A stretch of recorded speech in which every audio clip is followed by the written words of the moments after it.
அனைவருக்கும் வணக்கம். நான் உங்கள் ஏஎல்பி அஸ்ட்ராலஜர் ரமேஷ், பெங்களூர்லேருந்து பேசுகிறேங்க. இன்னைக்கு வேறு விதமான ஒரு ஜாதக ஆய்வு. இது ஒரு நண்பரோட ஜாதகம், ஒரு ஆண் ஜாதகம். இந்த ஜாதகரோட நிகழ்வு என்னன்னாக்கா, இவர் ஒரு கேக் பிஸ்னஸ் செய்யணும்னு நினச்சி பிளான் யோசிச்சுட்டு இருந்தார். ஆனால் செய்ய முடியல, தொடங்க முடியல. ஏன் அப்படின்றத நம்ம அச்சலக்கண பദ്ധதி மூலியமாக நம்ம ஆய்வு பண்ண போகிறோம். ஜாதகரோட ஜென்ம லக்னம்ன்றது ரிஷபம். அப்போ இந்த ஜாதகர் தன்னோட முற்பிறவியில தன் குடும்பத்தாருக்கு செய்த கர்ம வினைகளை கழிப்பதற்காக இந்த பிறவியில பிறந்திருக்காருன்றது தெரியுது. ஒரு மனிதன் பிறக்கும்போது 3 கர்மாக்களை தன்னோட சுமந்துட்டு வராப்புல. தன் சுய கர்மா, தன் தாயோட கர்மா, தன் தந்தையோட கர்மா. தற்போதைய வயதுக்குரிய லக்னமா இந்த ஜாதகருக்கு என்ன போயிட்டு இருக்குனாக்கா, ஏஎல்பி லக்னம், மச்ச லக்னமா துலாம் போயிட்டு இருக்கு. லக்னாதிபதி யாருங்க? சுக்கிர பகவான். அவர் எங்க இருக்காரு? 16ஆம் வீடான சிம்மத்துல இருக்கார். அப்ப சுக்கிர பகவான் இந்த துலாம் லக்னத்தை 10 வருஷம் ஆட்சி பண்ணுவாரு. 10 வருஷம் எப்ப இருந்து பாத்தீங்கன்னா 22 அக்டோபர் 2017 இருந்து 22 அக்டோபர் 2027 வரைக்கும் அவர் ஆட்சி பண்ணுவார். அப்ப இந்த 10 வருடங்களும் ஜாதகரோட எண்ணங்கள், சிந்தனைகள் எதை பத்தி இருக்குன்னாக்க, தன்னோட லாபத்தை பற்றியும், மகிழ்ச்சியை பற்றியும், அங்கீகாரத்தை பற்றியுமே இந்த 10 வருஷமும் ஜாதகரோட சிந்தனைகள் இருக்கும். சரி, இவருக்கு கேக் பிசினஸ் செய்யணும்ன்ற எண்ணம் ஏன் வந்துச்சு? இவருக்கு தற்போது இயங்கும் நட்சத்திரம் என்ன போயிட்டு இருக்குங்க? சுவாதி 4. நட்சத்திராதிபதி யாரு? ராகு பகவான். ராகு பகவான் எங்க இருக்காரு?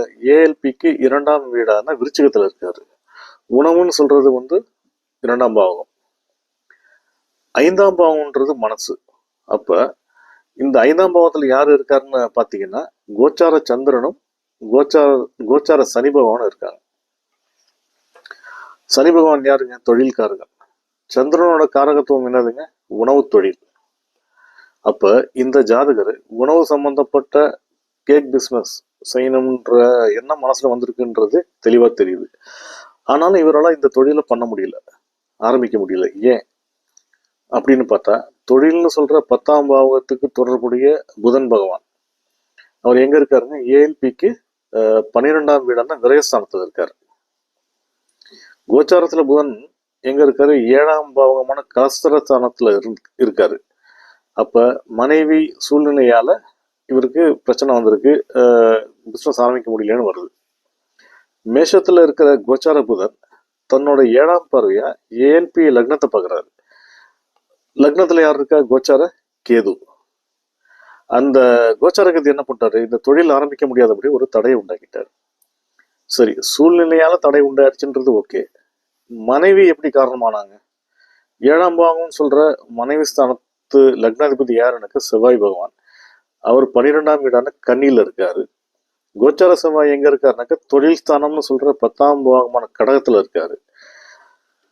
கடகத்துல இருந்து தன்னோட 4ஆம் பார்வையா லக்னத்தை பாக்குறாரு. லக்னத்துல இருக்கிற கேது பகவான் அதை தடை உண்டாக்கிறார். ஸோ இது வரைக்கும் கிளியரா நமக்கு தெரிஞ்சிருச்சு மனைவியால ஏன் தடை உண்டாயிருக்குண்டு. இது இன்னும் கொஞ்சம் வேற விதமா ஆய்வு பண்ணும்போது என்ன தெரியுதுன்னாக்க, கோச்சார செவ்வாய் தன்னோட 8ஆம் பார்வையா ஏஎல்பிக்கு 5ஆம் வீடான கும்பத்தை பாக்குறாரு. கும்பத்துல யார் இருக்கா? கோச்சார சனி பகவான் இருக்காரு. 5ன்றது குழந்தைகளும் கூட 5ஆம் பாவம் தான். அப்ப என்ன தெரியுதுனாக்க, தொழில் ஸ்தானத்துல இருக்கிற கோச்சார செவ்வாய்